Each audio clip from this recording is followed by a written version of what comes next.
The amazing thing about Christianity and theism is how serious it's taken in the outside world, or offline, compared to how much Christianity and theism is, from my experience and especially on YouTube, treated with such contempt, disdain, and derision online.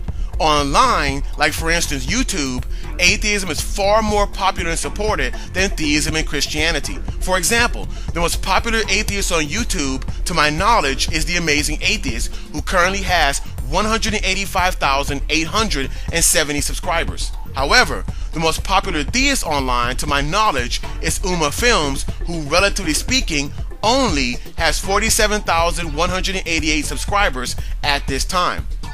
Atheist videos by the upper echelon are more watched and thus more supported than their theistic counterparts. An upper echelon big-time name like Thunderfoot has his most recent video supported with viewership to the tune of 69,909 views in 3 days. His longtime theistic nemesis and probably the most famous online theist in the world, Venomfang X, grossed only 6,624 views in about the exact same amount of time. That is an incredible difference in viewership for two people on the same level of fame and echelon.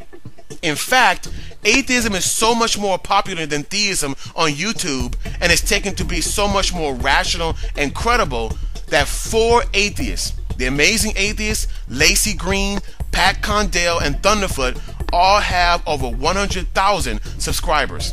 Yet to my knowledge, there is not a single theist on YouTube, not one, that has over 100,000 subscribers.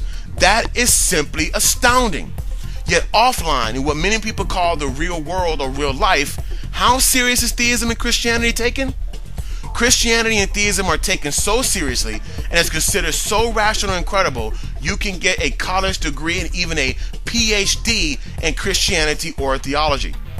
That's right, that very same God belief that is treated with such contempt and disdain online as being so utterly irrational and ridiculous, that is supported with viewership so incredibly less on videos than atheist videos, is offline taken so seriously and held in such high regard that no president in United States history has ever been an open atheist.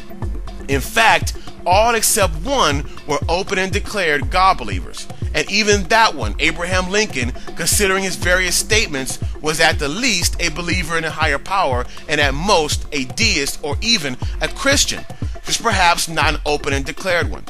It looks like atheism, the position that is considered so rational and sane online, is treated with such distrust and contempt offline in the outside world that it is stigmatized like homosexuality, such that you can't even be considered for the most powerful office in currently the most powerful country in the world unless you believe in God. That difference of views in the offline world compared to the online world simply staggers me beyond belief.